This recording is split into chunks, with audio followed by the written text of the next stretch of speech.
कुछ फिल्म्स आपको एंटरटेन करती हैं, कुछ आपको डिस्ट्रैक्ट करती हैं और फिर कुछ ऐसी फिल्म्स आती हैं जो आपको कंफर्ट चाहने की सजा देते हैं। No smoking directed by Anurag Kashyap ये कोई आम फिल्म नहीं है। ये आपसे मोहब्बत नहीं चाहती बल्कि ये आपसे सबमिशन चाहती है। जब ऑडियंस ने इस मूवी को रिजेक्ट किया था तो अनुराग कश्यप ने कोई सफाई पेश नहीं की थी, क्योंकि ये फिल्म कभी एक्सेप्टेंस के लिए बनी ही नहीं। ये मूवी एक अथॉरिटी की तरह बिहेव करता है, काम, कोल्ड, साइलेंस, बेरहम और बेवजह। इस फिल्म की शुरू होते ही सिनेमैटिक कंफर्ट खत्म हो जाता है। ना ही कोई इमोशनल एंकर होता है, ना ही कोई मोरल गाइड और ना ही इस मूवी का क्लियर मकसद होता है। और इस मूवी को देखते वक्त सिर्फ एक चीज पैदा होती है, प्रोसीजरल एंजाइटी। जैसे बाबा बंगाली के सेंटर में रजिस्ट्रेशन का प्रोसेस, फॉर्म्स, सिग्नेचर्स, उसकी मीठी लेकिन ठंडी जुबान, बिल्कुल वैसे ही जैसे हॉस्पिटल्स, कॉर्पोरेशंस, इमिग्रेशन ऑफिसेज और लीगल सिस्टम, जहां इंसानी जज्बात, ह्यूमन इमोशंस की कोई वैल्यू नहीं होती। फ्रांस काफ्का ने द ट्रायल में लिखा था, the proceedings gradually merge into the punishment. जैसे ही हमारा मेन कैरेक्टर के उस एग्रीमेंट को साइन करता है, ट्रायल खत्म हो जाता है और पनिशमेंट शुरू हो जाती है और आहिस्ता आहिस्ता फिल्म खुद एक पनिशमेंट बन जाता है। इस फिल्म में के सिगरेट इसलिए नहीं पीता क्योंकि वो एडिक्टेड है, बल्कि आप नोटिस करेंगे कि वो सिगरेट गुस्से से पीता है, जैसे कि कोई चैलेंज हो। मूवी में आप देखते हो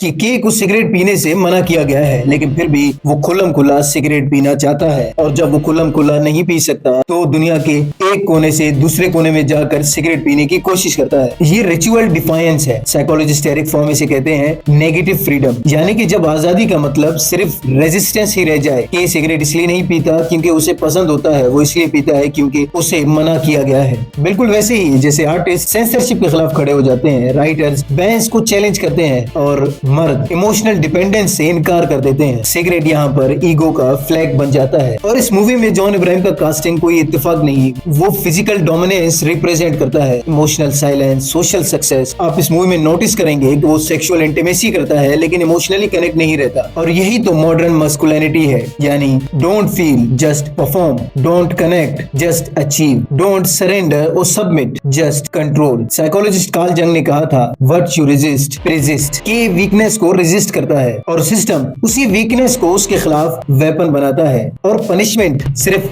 बॉडी का नहीं होता, जिस्म का नहीं होता, बल्कि पनिशमेंट आइडेंटिटी का होता है। और बाबा बंगाली का कैरेक्टर अगर आप नोटिस करें कि वो कभी धमकी नहीं देता और यही उसे स्क्रीन पर खौफनाक बनाता है। वो अथॉरिटी से बात करता है और एब्सोल्यूट सर्टेनिटी से बात करता है, और यही है रियल पावर का तरीका। माइकल फोकार्ट कहता है, मॉडर्न पावर इनविजिबल होती है लेकिन हर वक्त एग्जिस्ट करती है। बाबा बंगाली के पीछे नहीं भागता, वो सिर्फ वेट करता है। बिल्कुल उसी तरह जैसे एल्गोरिथम्स या सर्वेलेंस सिस्टम या क्रेडिट स्कोर्स, आप इनसे लड़ नहीं सकते, आप इनमें गुम हो जाते हैं। और जब आप मूवी देखते हैं आप नोटिस करते हैं प्लेसेस रिपीट हो रही हैं, टाइम लूप करता है और जो चेहरे होते हैं वो बिल्कुल बेमानी होते हैं, जैसे उसकी बीवी का अचानक गायब हो जाना। तो ये है साइकोलॉजिकल टॉर्चर। प्रिजन में इसे कहते हैं गैस लाइटनिंग, जब रियलिटी इतनी डिस्टॉर्ट कर दी जाए कि बंदा खुद पर शक करने लगता है। जॉर्ज ऑरवेल ने 1984 में लिखा है, the most effective way to destroy people is to deny their understanding of reality. के से सब कुछ छीन लिया जाता है, फैमिली, मेमोरी, आइडेंटिटी, बिना खून बहाए, सिर्फ एक सिस्टम के जरिए,